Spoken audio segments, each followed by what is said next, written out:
এই আন্দোলন ইনশাআল্লাহ আমরা অব্যাহত রাখবো। আবার যদি রক্তাক্ত আন্দোলনের দিকে এই শহীদদেরকে ঠেলে দেন, জাতির কাছে আপনাদেরকে নির্মম পরিণতি বরণ করতে হবে। জনগণকে বিভ্রান্ত করার যত চেষ্টাই করুক, যারা জীবন দিয়েছে, অঙ্গ দিয়েছে, ত্যাগ করেছে, আরো ত্যাগের প্রয়োজন হলে 18 কোটি মানুষের মুক্তির জন্য এই গণভোটের রায়কে বাস্তবায়নের সংগ্রাম আমরা দুর্বার গতিতে এগিয়ে নিতে চাই। গণভোটের রায় অর্থ কি? গণভোটে যে রায় 5 কোটি মানুষ হাতে ভোট দিয়ে জয়যুক্ত করেছে, তার অর্থ হলো ঐক্যমত্য কমিশনের জুলাই সনদের 84টি বিষয়ে যারা একমত, 47টি সাংবিধানিক পরিবর্তনের ব্যাপারে হাতে ভোট দিয়ে তার পক্ষে ভোট দিয়েছে। এমনকি প্রধানমন্ত্রী হার পক্ষে যদি ভোট দিয়ে থাকেন, তিনি এই গণভোটের রায় মানার পক্ষে হা বলেছেন। আজকে তিনি সেখান থেকে উল্টে যাচ্ছেন আর বিভ্রান্তিকর কথা বলছেন, আমরা অক্ষরে অক্ষরে মানব। তাই যদি মানেন, তাহলে কেন বলছেন নোট অফ ডিসেন্ট? গুরুত্বপূর্ণ সাংবিধানিক 10টি ব্যাপারে আপনি আপত্তি করেছেন, যেখানে সমস্ত সাংবিধানিক পদ, প্রধানমন্ত্রী হলে তিনি দলের প্রধান থাকবেন না, কেয়ারটেকার সরকার পদ্ধতির ব্যাপারে একটি পয়েন্ট আপনি নোট অফ ডিসেন্ট দিয়েছেন, উচ্চ কক্ষে পিয়ারের ব্যাপারে নোট অফ ডিসেন্ট দিয়েছেন। তেলের ভোগান্তিতে ক্লান্ত? এখনই কিনুন রাইডো, এক চার্জে চলুন 100 কিলোমিটার পর্যন্ত।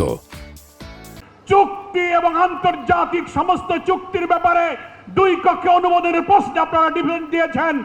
আপনারা দুর্নীতি দমন কমিশন, পিএসসি, আপনি অডিটর জেনারেল, প্রধান বিচারপতি নিয়োগ, প্রত্যেকটি সাংবিধানিক পদ যা হলো এই সংস্কারের মূল কাঠামো, যেটা ঠিক না হলে এই রাষ্ট্র আবার ফ্যাসিবাদের দিকে ধাবিত হবে, সেখানে আপনারা না বলেছেন। অথচ জনগণকে আপনারা শুভঙ্করের ফাঁকি দিয়ে বলছেন আমরা মেনে নেব। 5 কোটি মানুষ হাতে ভোট দিয়ে আপনাদের এই সেই নোট অফ ডিসেন্টকে খারিজ করে দিয়েছে। 5 কোটি মানুষের সামনে আপনাদের নোট অফ ডিসেন্ট নাই। গণভোটের ব্যালটে যে 4টি প্রশ্ন, সেখানেও নোট অফ ডিসেন্ট নাই। তার অর্থ হলো গণভোটের পুরা রায় আপনাকে মানতে হবে। তাই জুলাই আহত শহীদরা আজকে চোখের পানি ফেলে 1.5 বছর পর কেন আপনি প্রধানমন্ত্রী আপনার কাছে এই আবেদন সে জানাবে? বিলম্ব না করে, পার্লামেন্ট চলমান আছে, এই পার্লামেন্টে আপনি সংবিধান সংস্কারের পরিষদের অধিবেশন আহ্বান করার সুযোগ আছে। আপনি ডাকুন, শপথ গ্রহণ করুন এবং গণভোটের ফলাফল অনুযায়ী সংস্কারের প্রস্তাবকে মেনে নিয়ে সংবিধানের তফসিল অন্তর্ভুক্ত করুন। তাহলেই শহীদদের রক্ত, এই আকাঙ্ক্ষা, আত্মদান তখন সফল হবে।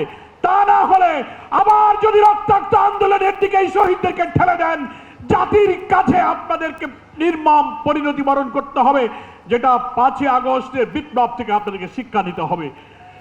আমি আজকের এই ময়দানে উপস্থিত সকলকে আবারও আহ্বান জানাবো, 11 দলীয় ঐক্যের পক্ষ থেকে বিক্ষোভ, সমাবেশ, মিছিল, সেমিনার, গোলটেবিল, দীর্ঘ কর্মসূচি শুরু হয়েছে। জাতীয় সংসদে আমাদের নেতারা লড়াই করবেন, রাজপথেও লড়াই চলবে। রক্তের এই মূল্য না পাওয়া পর্যন্ত এই আন্দোলন ইনশাআল্লাহ আমরা অব্যাহত রাখবো। সকলকে ধন্যবাদ জানিয়ে আমি আমার বক্তব্য শেষ করছি। আল্লাহ হাফেজ। বাংলাদেশ জিন্দাবাদ।